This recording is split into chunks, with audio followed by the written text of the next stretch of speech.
Welcome everyone. This is the Ranked Choice Voting Workshop 101. I'm sure everyone has tons of questions about the workshop or just ranked choice voting in general. Thank you to Olivia.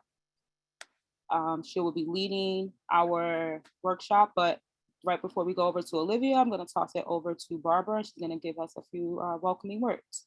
Great. It's really great to see everyone. Welcome this evening. I see lots of old friends, people I haven't seen at events for a while, and that is, I won't name you, but you know who you are, and it's really great to see you. So thank you so much for being here. And special thanks to our presenter, Olivia Brady, and to Tiffany Brown and Bettina Damiani, who put together tonight's 101. I certainly need 101 myself. I am not at the 201 or even 102 level. So I'm very excited about listening tonight and learning. And I think Tiffany said to us earlier that we're being recorded, the presentation is being recorded, but say a word, Tiffany, about when we get to the Q&A session. Yes, we will be recording this presentation because many of the members who couldn't make it tonight requested that we recorded it. So we're going to send it out, but I won't be recording like the Q&A question. Also, Olivia will be sending out, and she'll go into more depth of all of the documents and things of that nature that she'll be sharing throughout the presentation. Great. Well, it's fabulous to see you here, and really great to be in your company and to learn together with you. I'm eager to learn, and very pleased to just say maybe Andrea Vasquez, who has taken a key role in our electoral work and endorsement work, which this is deeply related to. Maybe Andrea will also say a few words, and then I'll just say good night to all of you as we all listen together. Thank you so much. Great to be with you. Right. Yes, I would love to say hello, and it's great to see so many people. And I know this is probably people who have signed up for one legislative thing or another. And so you receive messages, and I want you to know that the legislative committee is just more active than ever. And so if you haven't sort of signed on or come to a meeting, we have legislative committee meetings on the third Tuesday of every month. And, we hope you stop in. We break up into groups and do a lot of work around preferred candidates, a lot of work on the city council, a lot of work on New Deal for CUNY. So we urge you to come to some of the meetings. Thanks. Great, thank you, Andrea. And also there will be a Q&A. So we're just gonna ask to raise your blue hand or whatever hand feature that you do have. Try to limit the questions in from the chat. We will be monitoring the chat, but you'll be able to ask your question live once we get to the Q&A portion. So right now I'll turn it over to Olivia. Welcome. Great. Hi, everyone. Thank you so much for logging in to, talk about this very important topic of ranked choice voting. My name is Olivia Brady. I use she and they pronouns, and I'm the Youth Engagement Coordinator for NYC Votes at the Campaign Finance Board. So I'm going to go ahead and share my screen, and let's get started. So before we dive, right into the meat and potatoes of today's presentation, I just want to give some context for who I am and the agency I represent. So the Campaign Finance Board is a city agency, and we administer NYC's public matching funds program. We provide the campaign finance disclosure, and we also engage voters through the NYC Votes initiative. So again, we have been charter mandated to conduct voter education and outreach particularly to historically disenfranchised and marginalized neighborhoods in New York City. And recently, with this change to ranked choice voting, the City Council has mandated that we ramp up our ranked choice voting education.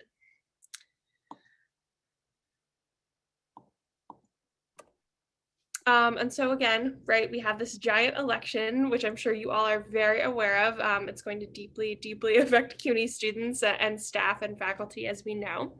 And so we'll have early voting from June 12th to the 20th, and then election day is, of course, the 22nd. You've got 3 ways to vote this year. You can vote by mail, you can vote early in person, in person on election day. And again, we'll be voting for city offices like mayor, comptroller, public advocate, borough president, and city council. And then at the state and county level, we'll be voting for district attorney, district leader, and judges as well. And again, right, our future is on the ballot this year. I'm thinking, I'm the youth coordinator. I work with a lot of CUNY students. This election is extremely important and personal to them. And so it's important that we understand how to vote and how to use this new tool that we have, ranked choice voting. So just to get things started, I'm going to show you all just a 2-minute RCV explainer video that our office produced. And it's available in 5 languages. And it's something that's really easy to also share out with, if you have students, with the folks that you work with, just as, education. There's a new way for New Yorkers to have their say in city elections. A way That gives voters more choices and can lead to more diverse winners. It's called ranked choice voting. 74% of New York voters chose to use it in primary and special elections for city offices: mayor, public advocate, comptroller, borough president, and city council. You won't see ranked choice voting in general elections or elections for state or national offices. But in ranked choice voting elections, you can now rank up to 5 of your favorite candidates for each office. Here's how ranked choice voting works. On your ballot, you'll see candidates listed in rows and numbered rankings in columns. Pick your first choice and completely fill in the oval next to their name under the first column. Like always, you can just vote for your one favorite candidate and submit your ballot. But you might like several people. If you have a second choice, fill in the oval next to their name under the second column. Do the same thing for your third, fourth, and fifth choices if you have them. A few don'ts. Don't rank the same candidate more than once. It won't help them, and it takes away your chance to rank the others who are running. Don't give the same rank to multiple candidates. It could disqualify your ballot. Don't worry. This is a new process, and you can always ask a poll worker for help, or for a new ballot if you make a mistake. So, how do ballots get counted with ranked choice voting? If one candidate gets more than 50% of everyone's first choice votes, they win the election right away. That's it.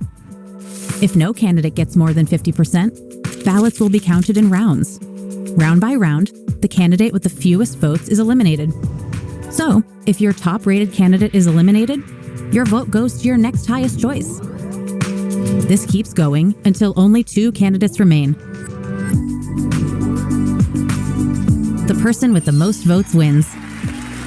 Ranked choice voting is already popular in many cities around the country because voters find that it helps more voices be heard. Now it's our turn. Get answers to your questions and learn more at nyccfb.info/RCV. Again, so that's just our explainer video. Again, it's available in 5 languages, and it's a really great tool to use to educate yourself and your peers. So let's dive right into it. We just watched the video to get a little bit of context, but let's get a little further, right? So ranked choice voting, it's a new way for voters to elect our representatives. Voters can rank up to 5 candidates in order of preference instead of choosing just one. The key word there being up to 5. Again, if you still want to vote for just one, if you only want to rank 2 or 3 of the candidates, that's okay. You're able to rank up to 5. And some of the benefits, which we'll talk about in a bit, it gives voters more say in who wins. It can increase stability in races, and it can also lead to more diverse candidates winning. And so who uses RCV? This is a map here from Fair Vote. They do a lot of really cool voting advocacy, voting and elections advocacy. And this really just shows, that ranked choice voting is used across the country in a variety of different ways. So 17 cities use it, including San Francisco, Minneapolis, and Santa Fe. Maine and Alaska recently voted to adopt ranked choice voting, so they'll be using it soon. And then just a fun fact, the Academy Awards use ranked choice voting to choose the Best Picture winner. So again, this is new to us as New Yorkers, but it's not new to the rest of the country, which I think is exciting. And so, right, how did we get here, right? How did we make, this is a pretty big change to our primary and special election system. How did we get here? So the Charter Revision Commission voted to create ballot question number 1 to establish ranked choice voting in primary and special elections for local office starting this year. So this is something that we voted on at the local level in 2019, and we're just now starting to use it this year. And 73.5% of New Yorkers voted yes on this policy in November of 2019. And again, I think that's really exciting because we have this sort of reform that's being made to our electoral system that was chosen by the popular vote. So I think, again, very exciting. And so I'm just going to show you guys some data to demonstrate like who voted, who voted in favor of ranked choice voting by borough. So the map on the right here, it shows the percent of voters who voted yes on ballot question 1 in 2019 by assembly district. And this analysis was actually done by the CUNY Center for Urban Research. So as you can see, just generally speaking, the majority of of assembly districts that voted on this policy voted in favor of it, or at least a majority of voters voted yes. So again, with Brooklyn, you can see how the data skews here. There's only a few pockets in every neighborhood, or in every borough, I'm sorry, where folks didn't vote in majority support for ranked choice voting. We've got Queens. Staten Island is kind of the one outlier on this data. And then finally, we have the Bronx, which voted overwhelmingly in favor of ranked choice voting. And Manhattan here. So again, just some quick facts about ranked choice voting. It was adopted at the local level in 2019. We're not using it until this year. We've already had 4 races where we used ranked choice voting. We had 2 special elections in the Bronx and 2 in Queens in February and March. And that was kind of our test run for ranked choice voting for the citywide primary. Again, this is something that we voted on at the local level. So again, we're only using it for local offices. We're using it for mayor, public advocate, comptroller, borough president, and city council. And it's only being used in special and primary elections for city office. So we're not using it in general elections, and it's not being used for federal or state races like president, Congress, or governor. And it's not used in local races like district attorney because those are administered at the county level. When you're doing voter education, I think the key piece that most folks need to know, most people just want to know how to properly fill out their ballot. They're not necessarily interested in all of this background information. So one of the key things to take away, again, is just how to properly mark your ballot and how to explain to other people how to do it. So this is just a sample ballot right here. And so you're going to pick your first choice candidate and completely fill in the oval next to their name under the first column, like so. And if you have a second choice, fill in their oval next to the name under the second column, and you can do this for up to 5 candidates. I think something else that's sort of key to remember here is that there may be more than 5 candidates. We know for a fact for the mayoral primary, there's certainly going to be more than 5 candidates. So you'll definitely want to think ahead of time about which 5 candidates you want to rank before you cast your ballot. And just things to avoid here.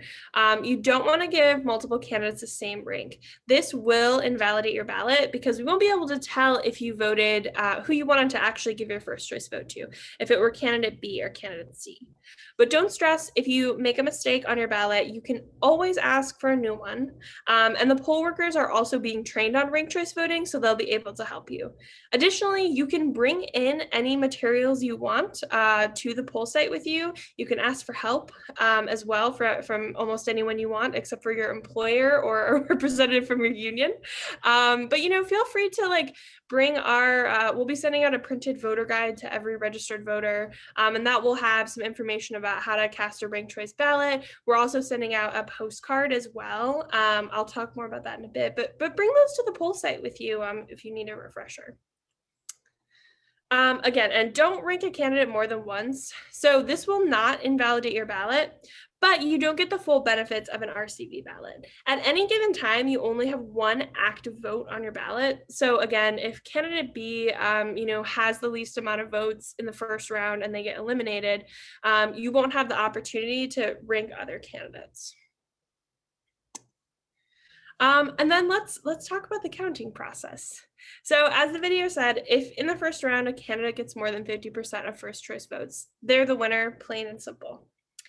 Now, if no candidate earns more than 50% of first choice votes, then counting is going to continue in rounds. So at the end of each round, the candidate with the fewest votes will be eliminated. So in this scenario, it's candidate D. If you ranked that candidate, your vote's going to go to the next highest ranked candidate on your ballot.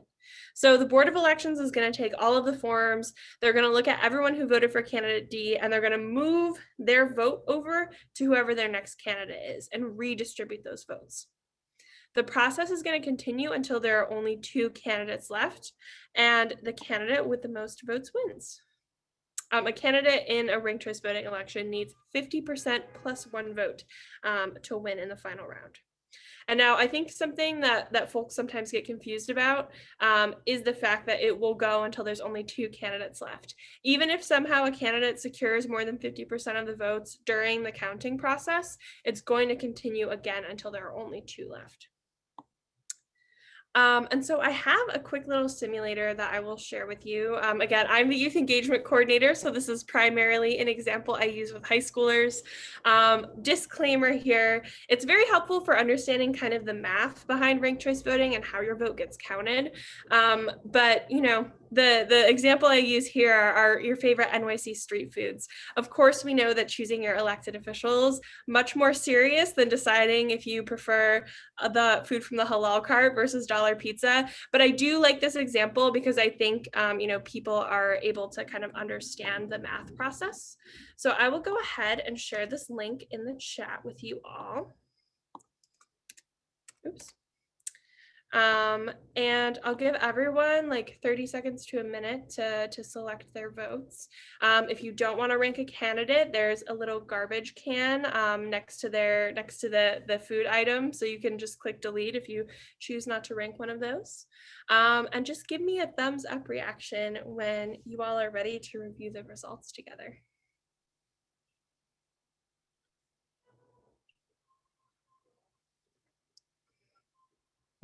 And I think the other fun thing about this is that I've given this workshop dozens of times by now, so this is the collective consensus on NYC street food among all of the teenagers I've worked with over the last few months.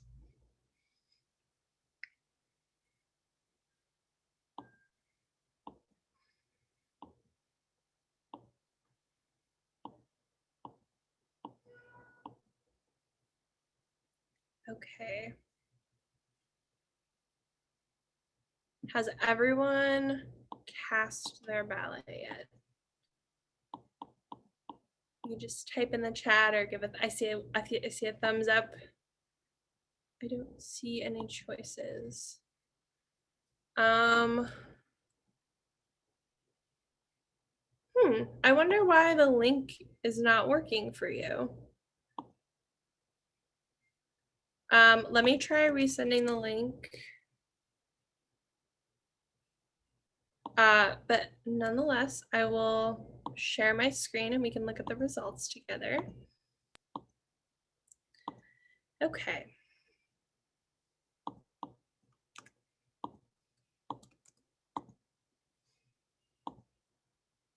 Okay, so it looks like we have a total of 386 votes right now, and Dollar Pizza is the winner. So again, in the first round, you can see that halal cart and bagel are actually kind of neck and neck here. But you can see again, hot dog has the least amount of votes. So hot dog will be eliminated. And then all of those votes, whoever, you know, chose hot dog as their first choice, we're going to look at who they ranked as their next highest vote, and we're going to move those over. So you can see here, interestingly enough, bagel and Dollar Pizza. Dollar Pizza had a lot of second choice votes, which I think is interesting. But you know, you can see again, chopped cheese has the least amount of votes. They're going to get eliminated. Those votes will be redistributed again. Again, Dollar Pizza and bagel. Halal cart has the least amount of votes, so those votes will get redistributed. And you can see here that Dollar Pizza is the clear winner with 211 votes. And I see a question in the chat box. That's nuts. Yeah, so again, feel free to save this link. You know, share it with folks in your life. I do think it's kind of a silly example, but I do think it is helpful for understanding how that counting process works. And it's interactive. All right. So before I kind of get into, we'll have a Q&A session towards the end, but I want to make sure, before I move into sort of the reasons to rank, that the logic behind why we made this switch, does anyone have questions about the counting process?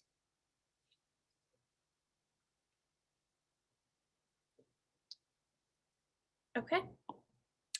So kind of the three benefits I outlined earlier for ranked choice voting is one, that voters have more say in who gets elected. It can increase civility in races. And three, it can lead to more diverse and representative candidates winning. So the first reason to rank, voters have more say in who gets elected, right? In a mayoral race like this, I'm sure we all have our preferences about who's going to be mayor. Maybe we even have a top choice, a second choice, a third choice, and so on.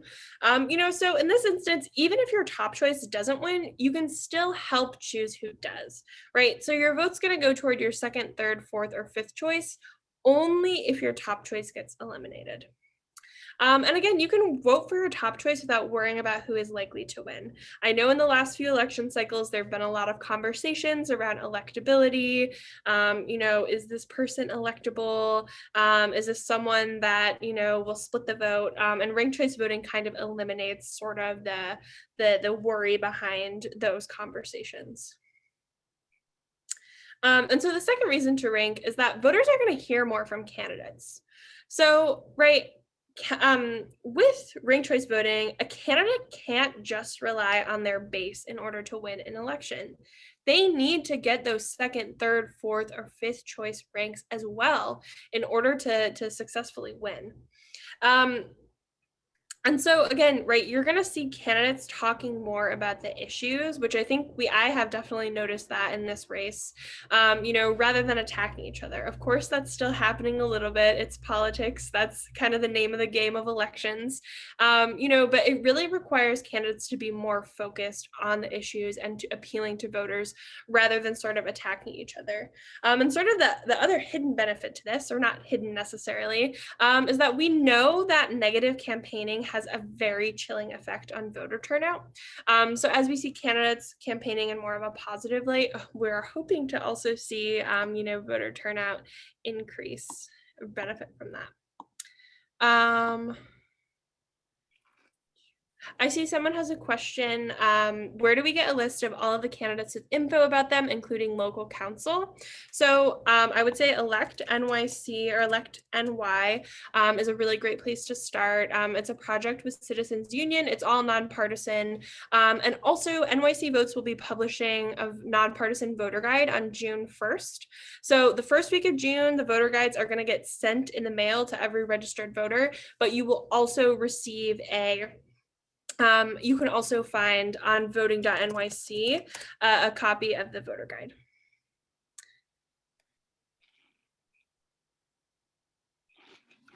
Yeah. Walter, that is a really good question. I will have to bring that to my policy team in regards to why they picked 5. The voter guide is a great place to start your research. All of the candidates provide that information themselves in the voter guide, whatever's there. But Elect NYC is also a great place to start as well. But I will have to check back with my policy team about why the exact number of 5. I think, in many cases, it's exceedingly rare to have this many candidates running for office. I think 5 for a primary or special is about average. So I have a feeling that that's where that number comes from. Okay, so then the third reason to rank is that voters elect more diverse candidates in districts that use ranked choice voting. So for example, Minneapolis elected its first 2 transgender council members in its first year of using ranked choice voting. And then women make up about 50% of legislatures in 7 cities that use ranked choice voting. So they have more even gender representation in their legislature. New York City, for example, only has 23% representation from women council members. And then finally, in the 13 largest municipalities that use ranked choice voting, 6 have women mayors and 4 have Black, Latino, or Asian mayors.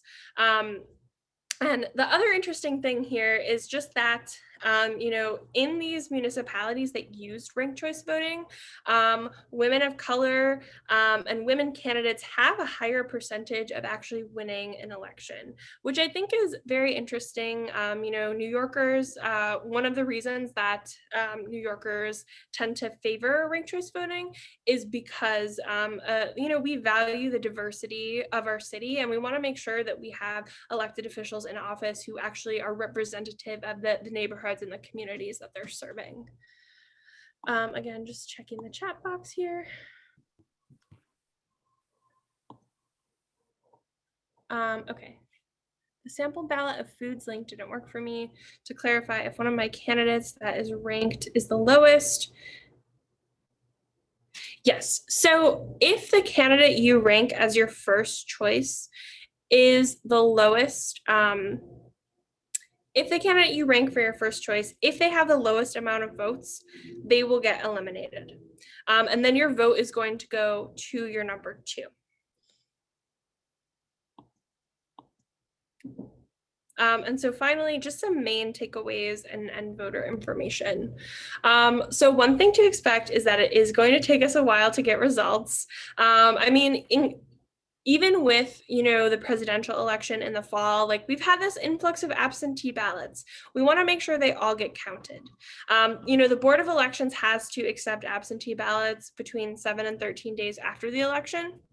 And again, the ranked choice voting tabulation process can happen in a matter of minutes, but it requires that all of the ballots be opened and all of the first choice votes counted. So if we don't hear back, about results on election night, there's no need to stress. It just means the Board of Elections is doing their job and making sure all of these absentee ballots are actually counted. And that takes a lot of time, right? Somebody's got to open them by hand, check them to make sure they're correct, make sure there's a signature, make sure they're filled out completely. And voters actually do have a chance to correct their absentee ballot if it is filled out incompletely. So it's a good thing that the Board of Elections is taking their time and making sure that we know who the winner is. And then again, main takeaways just for when you're doing voter education. These are kind of the hot topics to touch on. You can rank up to 5 candidates, but you do not need to rank a total of 5. Again, rank only 1 candidate in each numbered column. Don't rank the same candidate more than once. And you can always ask the poll worker for another ballot. Your ballot also might have contests on both sides, so remember to flip it over. Ranked choice voting will appear on one side of the ballot and single choice contests will appear on the other side. And your ballot may also be more than 1 page, so just remember to look over it carefully, mark and scan both pages. And as always, if you have questions, you can always ask a poll worker. And then finally, just some quick important dates here. So for the primary election, all registered voters must belong to a political party in order to vote in a primary election. New York State is a closed primary state. That's just the reality of our electoral system here. May 28th is the last day to register to vote. That is this Friday. So be sure that your registration is up to date.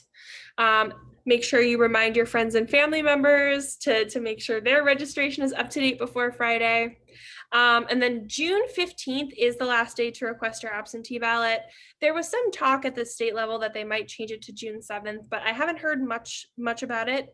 And so I don't think it's going to happen at this point, as we are just a little shy of 3 weeks from the deadline, but just keep that in mind. The other key piece with absentee voting is do not wait until the absolute last minute. You want to make sure that there's time to process your request. You want to give the mail a little extra wiggle room to get to you on time. And you can request online at nycabsentee.com. It's super easy. It takes 30 seconds to a minute, and it's available in 5 languages.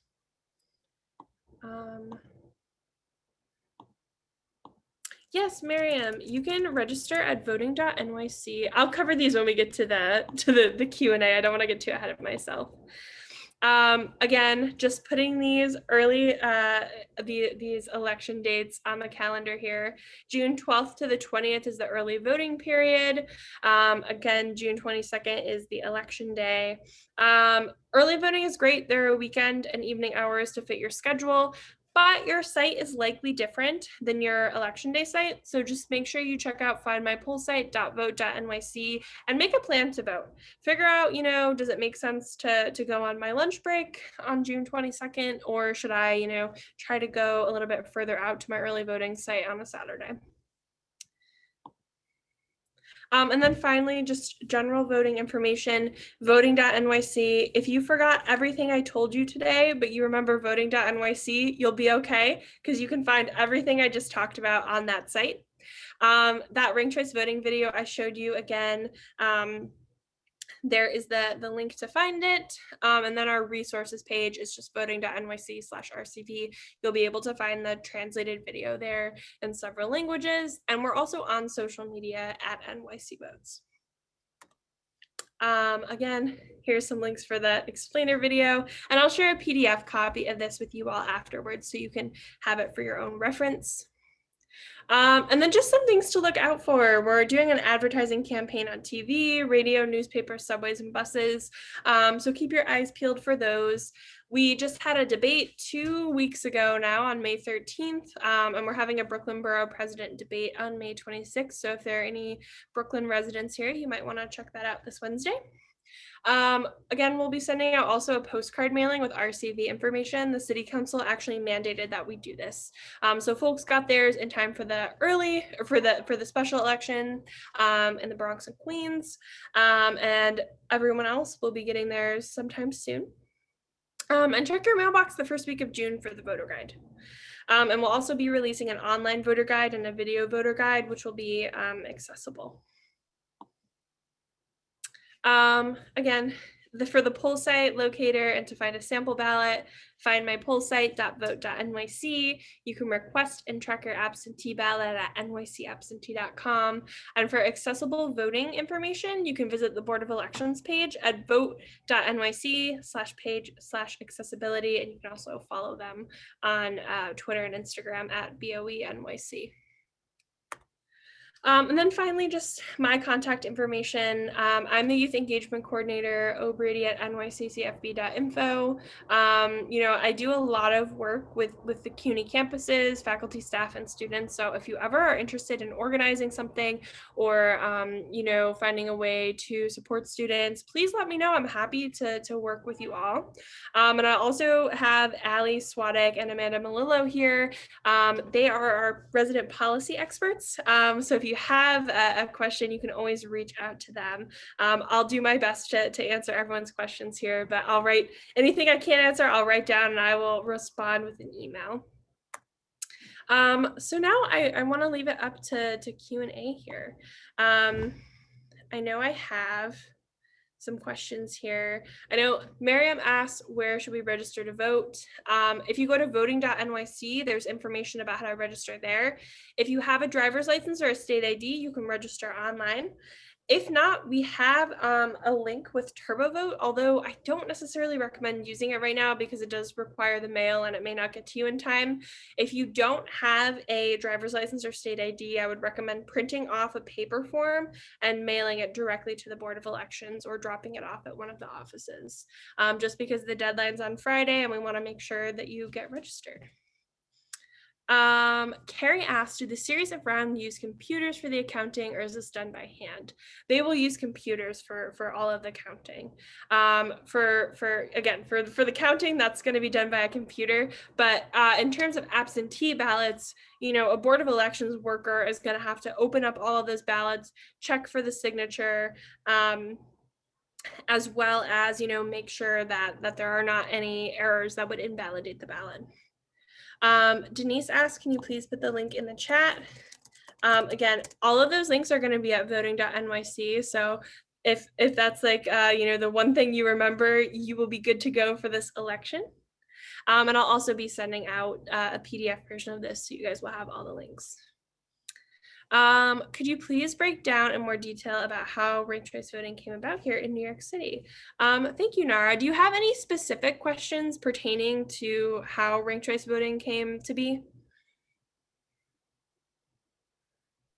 Give me a second. I'm gonna allow Nara to unmute herself and she can ask the question. Or I think she just put it in the chat as well.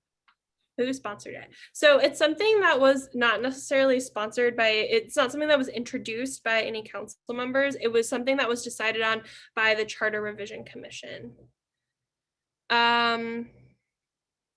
Is there an advantage to bullet voting? I'm not sure I'm not sure about what bullet voting is. So I think bullet voting being only just ranking one person. I think that's how some people are classifying bullet voting.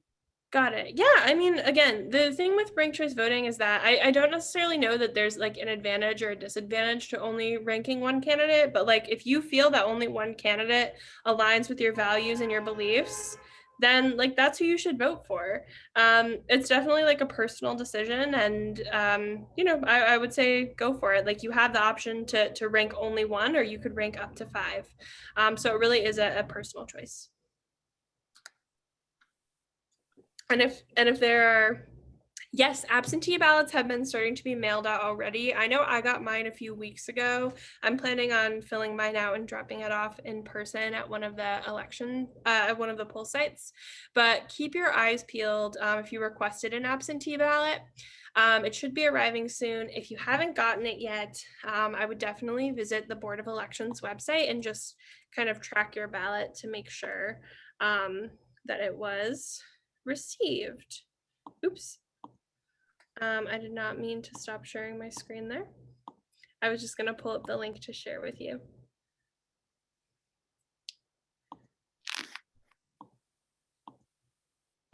Here we go. Oops.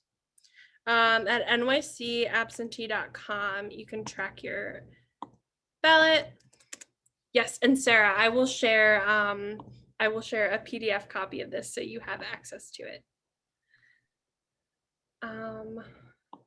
Does anyone else have questions? And feel free to use your hands, and Katina and I will just call on folks. Your blue hand or yellow hand.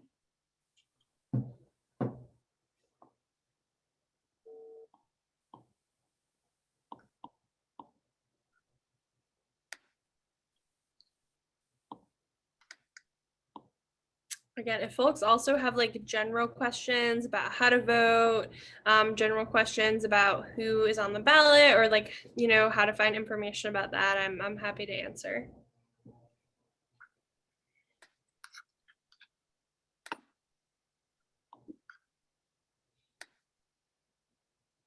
Okay, well, if no one has any other questions, thank you so much for joining me and learning about ranked choice voting. Oh, I see Walter raise their hand. Go ahead, Walter. Raise hand. How do I raise Raise your hand. Yeah, help me out here. Raise hands. I could type it in, but No, they're not gonna read it. Walter, you can feel free to ask your question. I want to verbalize. Yeah, verbalize. I have a question.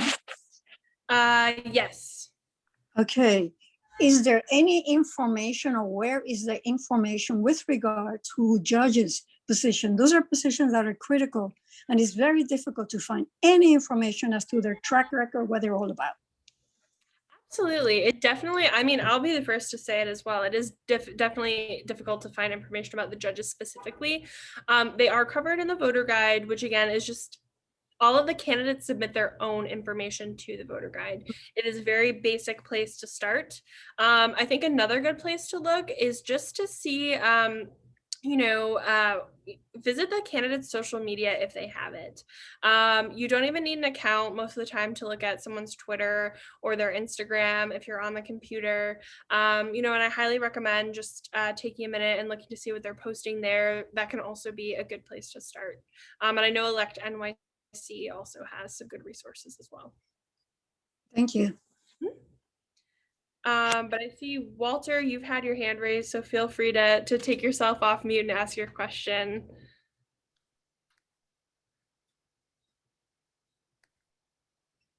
Okay, I'll go to the next person. Rudian, please forgive me if I'm mispronouncing your name. Yes. You said you're going to send us a PDF of something, of what? Of this presentation. Oh, okay, okay. Walter, do you have a question? Yeah, this gets kind of complicated. Suppose I really don't want either. Let's say there are 8 candidates for the Democratic nominee for mayor. And let's say that I don't want either Adams or Yang to win. So I don't include them among my 5 choices. But suppose my 5 choices are eliminated and it then comes down to a choice between Adams or Yang. At that point, I don't have a vote. Is that correct? So technically, yes. However, I think the other thing to keep in mind, like you voting for other candidates is still not giving a vote to the other candidates. I feel like I'm not explaining that well. But like candidates need to get a certain amount of first choice ranks in order to make sure they stay in the round, and like each subsequent round they still need a ranking. So like even if all of your candidates get eliminated, you still have sort of helped to make sure that your voice is heard in that some way. If No, that, but I still don't get a choice between the ultimate 2 the ultimate 2 candidates. My vote has been lost in effect. this is, I mean, in some ways, yes. But I also think, you're still able to by ranking those other candidates, you're also helping in this scenario, right? You have 2 candidates that you absolutely do not want to win. By ranking other candidates, you're ensuring that your vote does not necessarily go towards those other 2 candidates. I get that part, but it seems to me, but by not having as many choices as there are candidates, then it's not really a fully ranked choice system. Because I might not get to choose between the ultimate 2 final choices. I think that's also, I mean, it's definitely very true. And that's the way that also like, it's a slight improvement from how we were voting before, whereas there may have been 8 candidates and you only had 1 choice. So but my follow-up question would be, if it comes down to 2 candidates, is the winner the one that gets 50% of those voters that are left, or does it have to be 50% of the number of voters who voted for the office from the beginning? No, so it'll be, let me think about how to, I'm not the best math person, so I always need a minute to think about how to phrase this. So it will be, let me go back to, sorry, here we go. So it doesn't matter where you rank candidates, it doesn't add like weight to your vote, if that makes sense, because you only have 1 active vote that counts as 1 vote the whole time. So in order to stay in the race, you do need a lot of first ranked votes, but you also need people, again, who are going to rank you as 2nd, 3rd, 4th, and 5th choices. So it'll be whoever gets the most, I don't want to say, it'll be whoever gets the most number of highest ranks will be the winner. They have to get 50% plus 1. 50% plus of what though? Of the total number of voters, or the voters who are left after the other candidates are eliminated? It would be the voters that are left after the other candidates are okay. So it's not 50% of all voters then. So you could still have a minority candidate winning. It would have to be not all voters. necessarily, because you still, in order to stay in the race, you have to have a lot of first and second choice votes. Yes, but you don't have to have 50% of the total number of voters. No. But in other races, you all, like before we had ranked choice voting, you also didn't need to have 50% of total votes. No, I understand that. This is better than the old system, but it still doesn't guarantee that the winner has a plurality of a majority of all voters. It doesn't guarantee it, but it does allow us definitely to have, it gets us closer to making sure that the winner has a majority of voters. Closer, but not all the way, yes. Absolutely. Thank you for your questions, Walter. DB, feel free to share your question. Oh, so yes, so about that, well, I agree with the last conversation. New York does not have a democratic way of doing elections. And I once served actually to try to get someone on a ballot. That was a very, very, very revealing process. How difficult, almost impossible it is in New York, even for smaller, smaller offices. But going back to the judging question and the judges, I think that CUNY, it is impossible. And the last presidential election, when I never paid attention really to the judges before, and I started doing that because of what has happened in our entire national electoral system. And it was here impossible, with all my knowledge, with calls to League of Women's Voters. It was literally impossible to get a stitch of information on any judge candidate in my district, which is in Elmhurst, Queens. Hold on. Okay. Sorry about that. I have to keep it ringing. And I think this is not going to change now, but that is a travesty. And CUNY has influence, and the education has influence. And I think that it's really important for next time anyway, that this be addressed and conversation be had, and that they truly make this a democratic process, and that we can truly become educated voters. Decades ago, I did absentee ballot overseas. I lived overseas. I never got my absentee ballot from New York twice. I was with people who were from other states. They got not only in good time absentee ballots to get it back from overseas, but a tremendous amount of true information, not biased information on every candidate, and not just the candidate statement. And of every single candidate they had to choose, they had tremendous amount of information. One time when I had that in New York, I got virtually nothing, including I did absentee ballot the last time as well. So it's just a travesty in New York. And we're talking about other states here. This has to be addressed. CUNY has the influence. Educators, people in public education in this city, certainly, and state, have a lot of influence presently, and it's a pity that is not changed. Absolutely. Thank you for sharing. Something I often tell my young people, we look at a lot of data around who votes, why they vote. And something that I often tell my young people, which I think like you're really hitting on, is that we have to understand how this system works. So one, that we're able to navigate it for ourselves, but two, so that we can understand sort of all of these little cracks in our voting system, so that we're able to make sure that, our peers and our networks are able to navigate it as well. And I think, just like highlighting that and bringing it up is very important.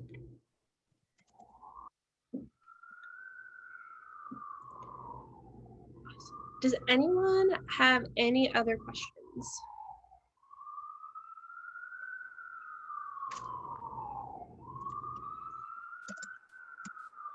All right, so with that said, I will go ahead and, oh, I see some chats I missed. I want to make sure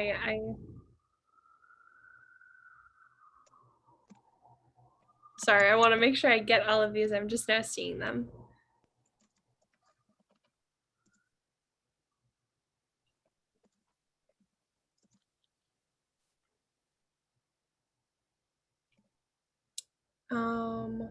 I hadn't thought to look at the candidates, but having the list ahead of time, it's very important. Absolutely.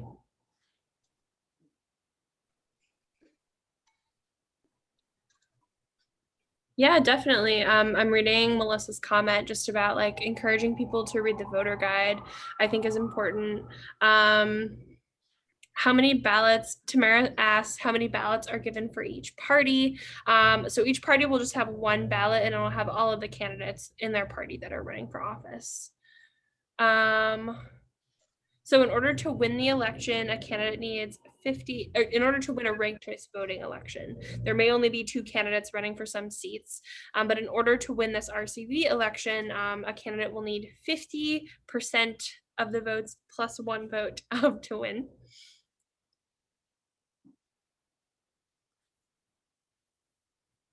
All right. Awesome. So I think that's all the questions. Again, I'm going to pass it back over to Tiffany or to Barbara. But thank you very much for having me. And I'm going to drop my email in the chat. If you have any more questions, feel free to reach out. Great. Thank you so much, Olivia, for doing the presentation and answering all of our questions. We really appreciate it. And again, if you have any additional questions, feel free to reach out to Bettina or myself, Tiffany. I'll put my email also in the chat. And if you go to the PSC's website, we have a list of all of our endorsements for the election. We also have a few other races that we have to update on because we're still doing some more endorsements, but you can go there. You can click on each of the candidates and look at their website and things of that nature. So I'll pass it over to Barbara if she wants to say a last few goodbyes, as well as Andrea. Great. I was just typing in the chat. Thanks to Olivia. Thanks. There we go. Sorry. I was just typing in the chat my thanks. So thank you so much, Olivia, for braving this big group and our questions. And thank you for putting it together. And also, I really want to thank the PSC members for your questions. They were very illuminating. It was very important. So thanks for thinking it through politically and also technically. That's what I heard in your comments. And there's a lot to think about here politically. So it was great to start that discussion and be with all of you tonight. So thank you all. And over to Andrea. No, just thank you again. You know, contact Tiffany or one of us if you want to get more involved in making decisions about who runs for office. So have a good night, everybody. Everyone. Thank you. Thanks, Good Tiffany. night. Thanks all. Thank you.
I'm gonna stop it.